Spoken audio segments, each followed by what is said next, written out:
D'autre part, certains liens sont maintenus par des organisations centrées sur la technologie, la communication en fort lien avec l'univers militaire, comme le Combined Communication Electronic Board ou le programme de coopération technique. Poursuivons sur cet abord militaire qui sera cette fois moins centré sur la technologie mais plus sur les forces aériennes, les forces marines, comme certains conseils ou certaines coopérations citées ci-dessous. Le Royaume-Uni sortait de l'Europe il y a de ça 4 ans. C'est ainsi qu'a émergé le CANZU, qui sont les initiales des 4 membres de l'Anglosphère, hormis les États-Unis, qui promettent des avantages économiques, mais aussi militaires, sans oublier politiques.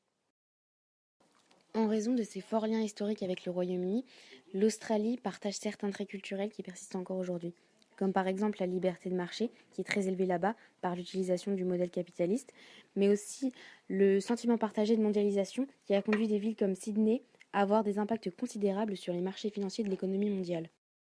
La culture mondiale a été fortement influencée par l'américanisation ou l'American Way of Life. L'Australie reste sous l'influence de cette dynamique portée par l'économie et la culture des États-Unis, ainsi que leur maîtrise des technologies de la communication.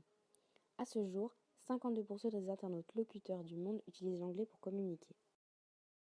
On pourrait par exemple prendre l'exemple de la musique. Le hip-hop, la pop et le rock sont des genres musicaux les plus populaires aux États-Unis. Cette culture musicale profite aux membres de ces pays anglophones, comme évidemment l'Australie. Le drapeau, l'identité en image d'un pays, montre ici le lien fort de l'Australie avec ses origines coloniales qui lui collent à la peau, comme avec par exemple l'Union Jack, le drapeau anglais ou encore la Croix du Sud qui a été utilisée dès les premiers jours de la colonisation britannique pour représenter l'Australie. La langue et la culture anglaise semblent être un outil du soft power, une sorte de prestige culturel d'un État via la culture, l'idéologie et la diplomatie. En Australie, la culture anglaise se diffuse via différents moyens, comme par exemple l'importance du thé, la conduite à gauche, mais aussi l'accent. Pourtant, l'influence de l'anglais a ses limites. La diversité culturelle s'efforce de survivre face à l'uniformisation culturelle. La domination planétaire de l'anglais est de plus en plus remise en cause par d'autres puissances linguistiques et culturelles mondiales. Ces puissances émergentes comme l'Inde ou encore la Chine.